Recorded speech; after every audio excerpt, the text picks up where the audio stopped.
XTCG Kingdom here, bringing you my new Plunder Patrol deck. It's featuring Phantom Knights. We recently did a little small tournament with me and a few of my friends. Went undefeated through them. I know it's not the best time to try it and see if it actually does well, but it is a good start to the deck. I do highly recommend the Plunder Patrol deck to be mixed with Phantom Knights. It is a good discard engine and will help you facilitate your negates. Without further ado, I will go through this and start showing you guys all the cards.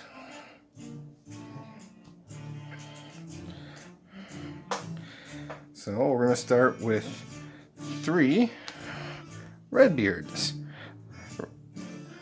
Redbeard lets you, on your opponent's turn, tag itself out and special summon an extra deck monster based on the element or the attribute that your opponent has.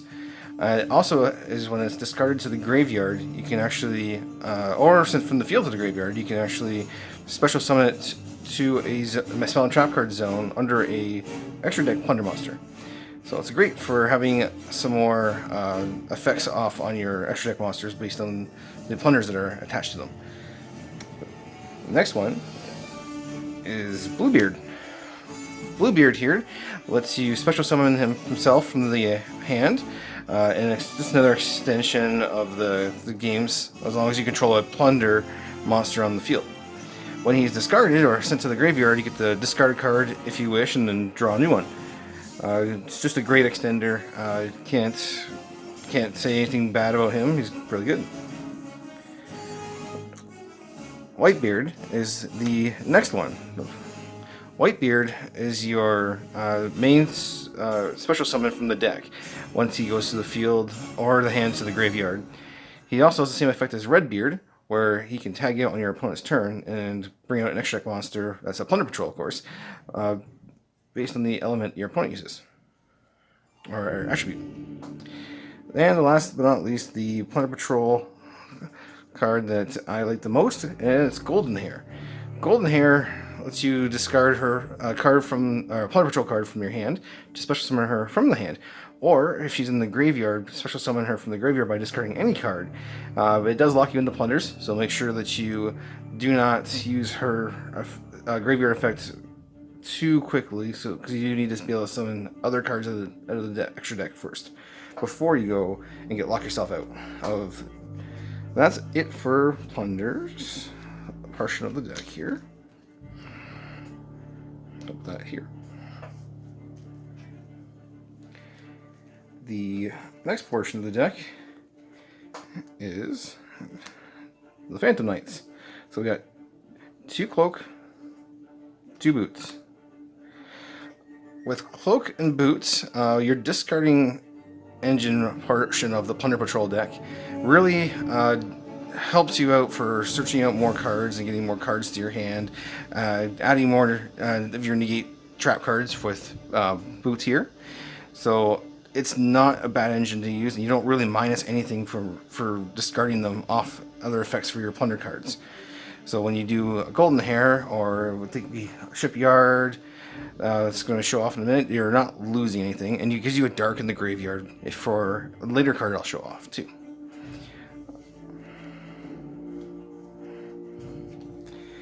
Another card we're using in this deck, it's kind of a win more card, but I like to use it. It's called the Immortal God Phoenix Gearfried. I can't say his name correctly. What he does is he special summons himself out by banishing a equipped spell card, which Plunder patrols in the spell and trap card zone when they are equipped to a Plunder extra deck monster count as, or the emblem that I'll show you off later too from the graveyard to special summon him out. He negates monster effects by getting rid of a equipped card to the graveyard. That's all he really does for the negate, and it's as simple as that. When he attacks, though, he can equip your opponent's card to himself too, which is another great way to get another equipped, and he gets a little power boost too from that. And another little extender for this deck is Silent Angler. I highly recommend everybody use this card. I see people cutting it a lot. There's no reason to cut this deck. It's a card that helps your deck in every way possible. People complain about locking themselves out of their hand after they summon this, but you're doing that in the wrong order. You should always be doing Bluebeard and then this, or everything else first. Whatever you have that you're going to be doing that involves special summoning from the hand. There's no reason that you should be locked out of your hand and have to worry about it at all for using this card.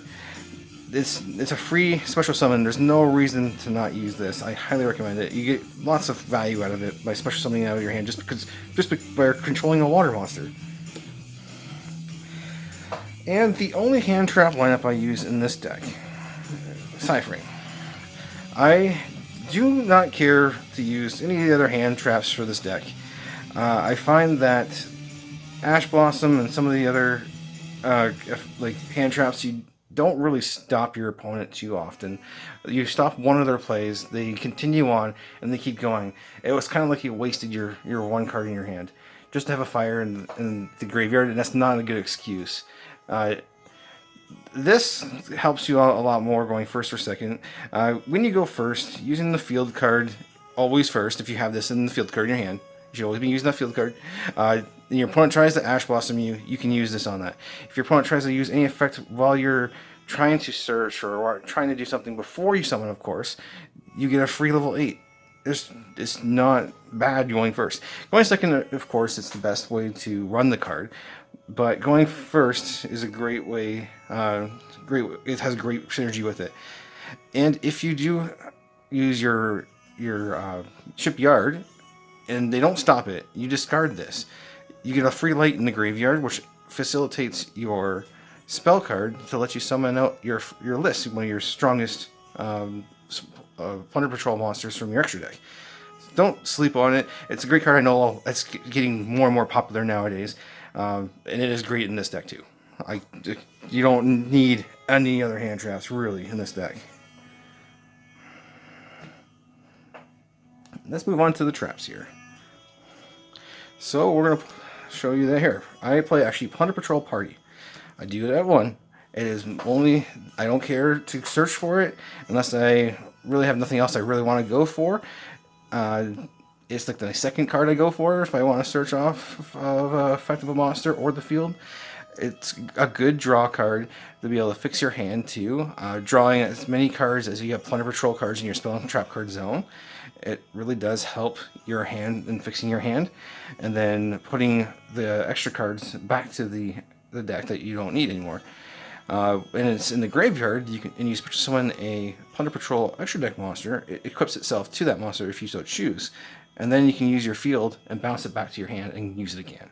It is great. I love this card, but not as more than the one of. My number 1 go-to trap card is Plunder Patrol Booty. Booty is the one I want to go for first. I hope to get this all the time.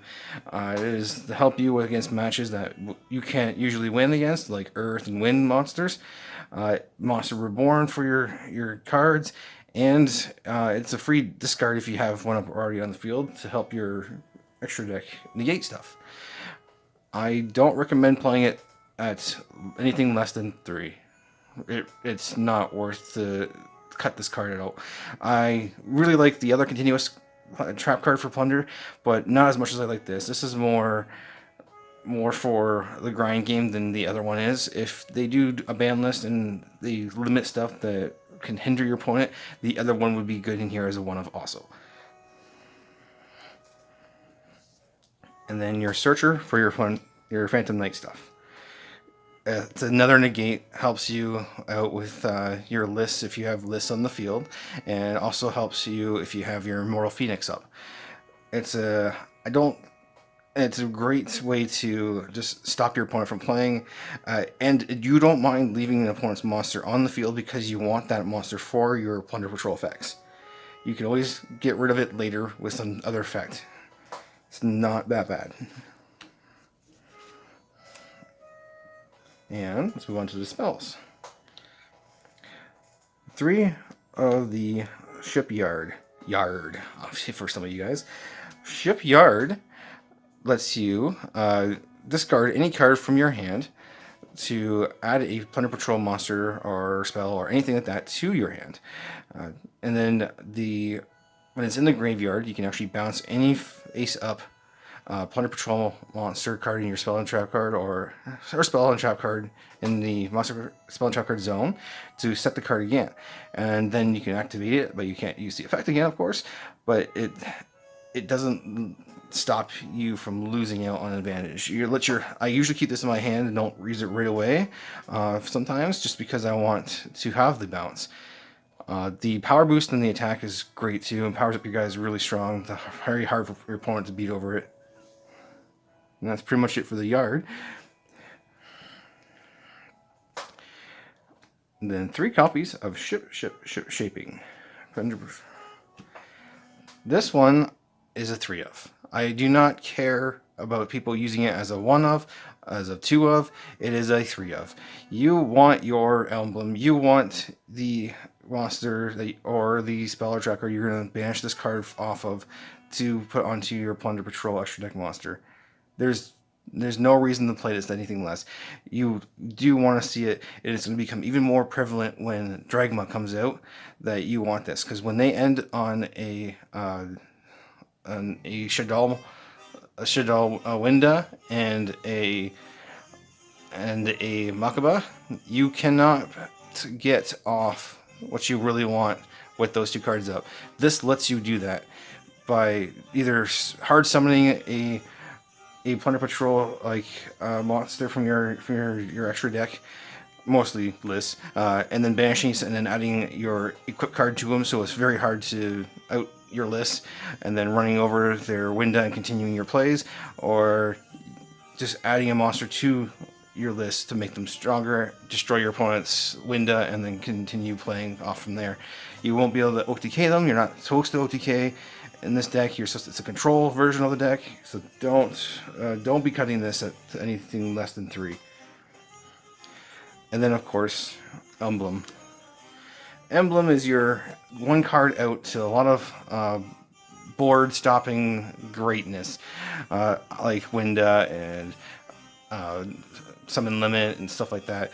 When you can just normal summon one Plunder, and then if your opponent has like a negate to stop your special summon from your hands, or they won't let you special summon, you can just get out a free monster with this. Your opponent can't target, and it gets a 500 attack boost too, so it's not the worst card ever.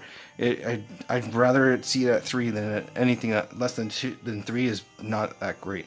You need it for your Immortal Phoenix also. That's a big thing too. Having this in the graveyard and having Immortal Phoenix in your hands is great. That's it for the Plunder cards.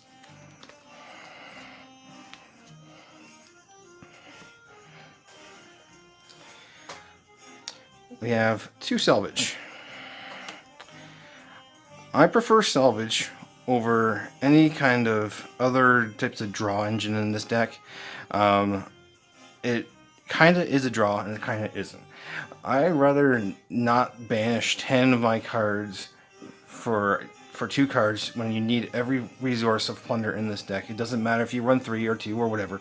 You need those cards in the deck to search. And then if you use other stuff like Extravagant, which you shouldn't use in this deck at all, you lose out on a bunch of your extra deck monsters. Then you don't want to have to put in Upstart Goblin for the 3,000 to your opponent. It's just, I'd rather send my monsters to the graveyard, get their effects off, and then salvage, take them back, and then essentially give myself another 2 cards in my hand. It's without any kind of cost at all. I love this card. I'm not going to ever cut it, and no one should ever cut this card. This is a great 2 of in the deck, but you don't want 3 of.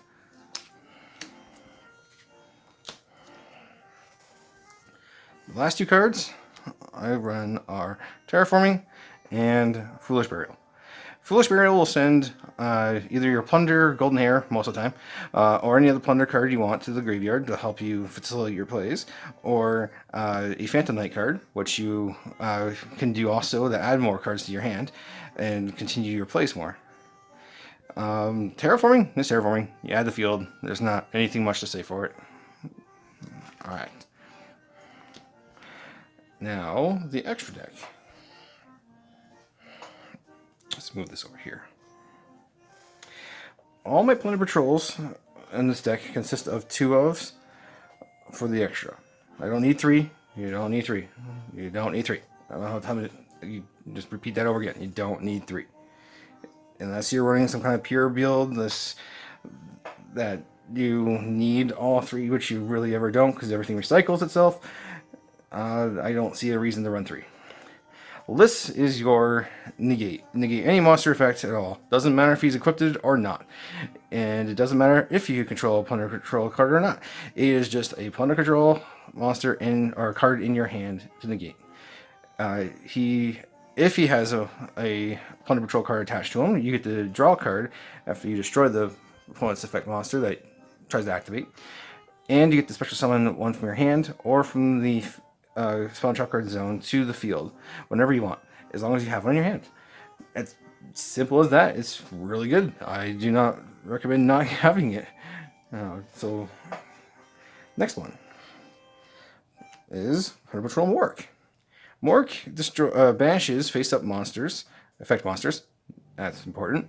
Out of the game just by pitching a Plunder Patrol card from your hand, and then lets you search the spell and trap. It's your number 1 go-to for defense against dark decks most of the time, or if you want to booty the thing out, it's pretty fun to watch your opponent struggle. Ash Blossom does hurt these cards on your opponent's turn. Most of the time, they can only stop 1. So, chain blocking is the thing, and don't worry about the Ash. You don't really just play a card you don't care for at the first. You don't mind their opponent ashing, and then you do have lists to stop that if you sometimes do. So don't worry too much about Ash. Ash is not worth putting Call by the Grave in here just for Ash. It really isn't. Maybe later when Dragon Ball and other stuff comes out, it'll be worth it, but not right now. 2 copies of Plunder Patrol Bran. Bran is your spell and trap card removal for the deck. This by pitching a Plunder Patrol card. It is the one that lets you search out any monster card after you resolve its effect. It's your main monster that buffs up every other Plunder Patrol card on the field, and it's a great synchro. I like it. There's nothing much to say about him. And then we have 2 copies of Blackbeard. Blackbeard is your number 1 go-to guy of the deck. He's just 1 Plunder Patrol monster, 1 other monster. Being able to target himself or any other card on your side of the field, and then special summon any extra deck monster that's Plunder Patrol based on your opponent's attributes is great. And then you get a free draw. It's an awesome card to have. You really need 2. You don't need 3. That's it for the Plunder Patrol monsters from the extra deck.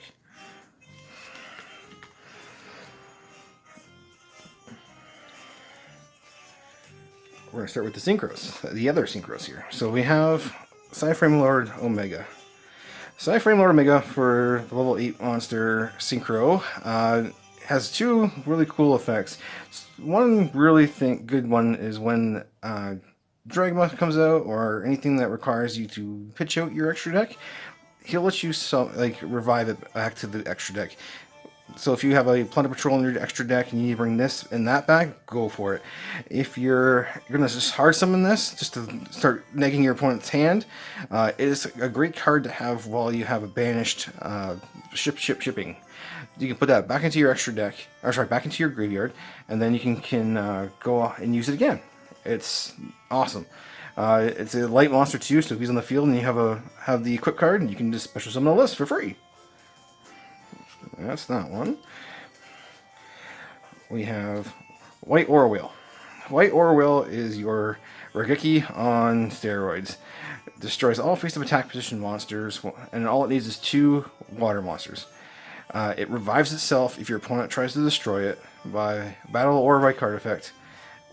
It's great. It's a great way to get rid of a lot of people's unbreakable boards if they think they can't be destroyed by it. It's a great attack too for 2800. You can does 2 attacks and does piercing, which is really hard for some decks to deal with. And then you have Admisipator, Dragite. Dragite is probably like the first one I like to go into with another one of my Plunder Patrol monsters, just because I want to negate for spell and trap cards. It's how you stop your opponent from evenly matching you, from doing any kind of spell or trap card disruption, except for was it Dark Ruler No More? Yeah, Dark Ruler No More is the only way they have an out for it if he's up, and they didn't bait him out. The thing with him though is that when you could at any point activate his effect, look at the top of your 5 cards of your deck, and shuffle them up. And that way you can recur your top of your deck always. If you want to be cheeky and add something in here, you can add the level 4 Adamantipator Earth monster, just in case you ever do get him. You can bounce stuff off, or bounce or destroy, whatever it is, a card on your opponent's side of the field. So that's it for the synchros. And then we're going to have the XYZs that I use here. So we use one Bahamut Shark, one Totally Awesome. Very self-explanatory. 2 water monsters. Bahamut Shark gets you Totally Awesome. Totally Awesome is another form of interruption. But if your main time you're using Bahamut Shark is when you are faced off with a in-hand Bluebeard and Golden Hair. You want to detach the Golden Hair for this. So you can discard a card from your hand and then revive her after you get out Totally Awesome, and then go into Bluebeard.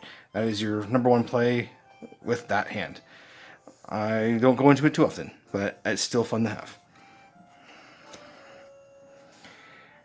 We have Abyss Dweller, and my last one, Phantom Knight Breaksword. Abyss Dweller, again, just a power boost for all water type monsters and can stop your opponent's graveyard from being used. Also your own, so watch out for that when you're trying to use Whitebeard and Redbeard and some of the other effects there. And Phantom Knight Breaksword is an interesting thing I have in here. If you ever do end up getting 2 of your Phantom Knights in your hand and no plunders, or almost no plunder monsters, it is good to use this card, mostly going second. Sometimes going first. You can pop your own set cards if you want to put down a shipping. And then when you use this effect, you bring out 2 level 4 Phantom Knights from your graveyard, and then go into Mork the hard way. And then you have another free Mork there to help protect yourself for a couple turns. That's what he's good for. But he's a backup plan in case you ever do draw too many Phantom Knights. The extra deck will consist of 2 copies of Sphere Mode. Self-explanatory. If you need, if you're going second, of course, because this will go first deck. Most of the time, we'll make you go second. And then some of the hand traps we will replace the Sci-Frame engine with, going second, based on how useful they are, is Token Collector and Phantasme. Sometimes I would go 2 and 2, but based on the deck I'm facing off against, it would be 3 and 3. But most of the time it's 2 and 2. That replaces your 4 Sci-Frame cards, and then you have 2 more cards that can interrupt your opponent. Another card here that you do going second is Evenly Matched and Lightning Storm. You don't need explanations. Just banish your opponent's entire field except for 1 card, or destroy their back row or their monster zone. Going to be good for Altergeist if you're having trouble with that deck. And then Summon Limit is my last cards. Those are 2 cards that will hurt a lot of decks nowadays, and not hurt you as much, because you only need to summon 1 monster, pass, wait them go, and then extra deck summon if you want. It's something that's really helpful too, and really hurts a lot of the other decks. That's actually all I have for my deck today. I hope you guys enjoyed this video, and if you do like what I'm showing off here, I'm going to start doing other TCG exclusive decks as soon as I start figuring out some more cool plays and cool deck ideas. If you like this, subscribe and like, and we'll see you again soon.